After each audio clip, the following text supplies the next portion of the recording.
Hey guys, this is Andrew from Dogs Day Training. Today we're back with Shy working on Come When Called.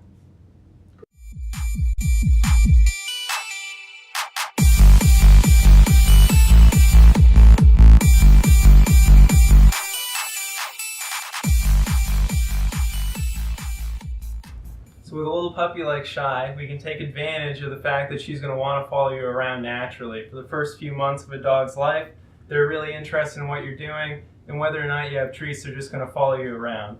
But we also have these little food rewards that we're going to give to her whenever she comes when called. So first, we're just going to back away from her, and if she follows us, we're going to reward her for following, right? So we're just going to do that a few times. And once we know that she's going to reliably follow us around, we can start adding a verbal cue. So, Shy, come. See how she just races right over? We're going to keep doing that a few times. Shy, come. Good girl. Come. Good girl. Notice how I'm right next to her. At first, I'm only asking her to come a few feet, a few inches, and we can gradually add distance. Shy, come. Good girl. Come. Shy, come. See, she's getting distracted by other things on the ground. That's okay. Just be persistent and make sure she does end up making it to you before you reward her. Shy, come. Good girl.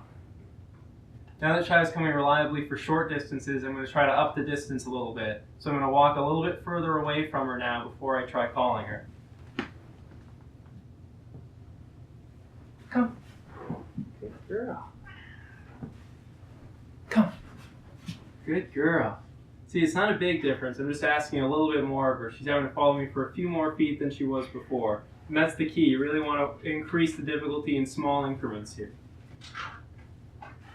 Come. Good girl. Good job, Shy. Come. Good girl.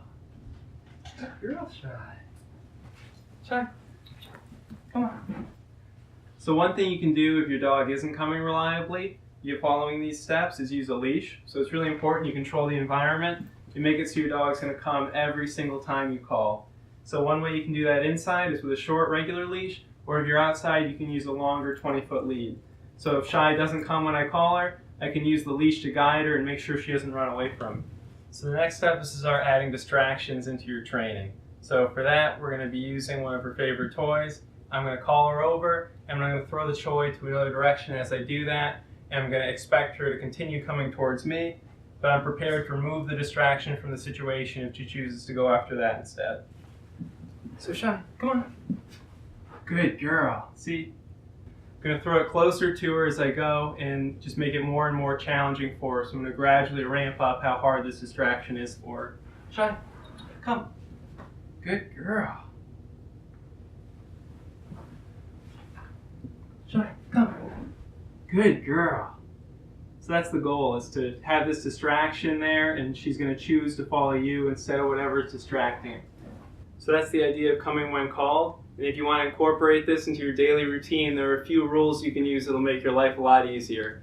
One of them is to call your dog over whenever you're going to do something fun. Whether that's giving your dog dinner, taking him out to the bathroom, going for a walk, whatever your dog enjoys, if you call him over to do it, then they're going to make a positive association with that. What are you doing? Never call them over for something they won't enjoy. So that includes things like taking a bath or getting their nails trimmed, depending on what your dog does and doesn't like.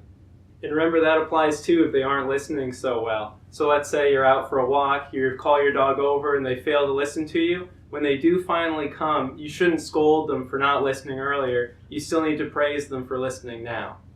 So that's rule number one. Always call your dog over for something fun, and never call them over for something they aren't going to enjoy. And then rule number two is every single time you call them, you have to make sure they come. We went over a few ways you can do that, and they all involve controlling the environment. So whether that's a short leash, a long leash, or a gated off area, you really have to make a point of them listening every single time you say it. So if you're in a situation where you can't enforce come, then you shouldn't ask your dog to come. That's it for today, guys. If you enjoyed the video, then please like, subscribe, and check out Dogs Day Training with the links in the description.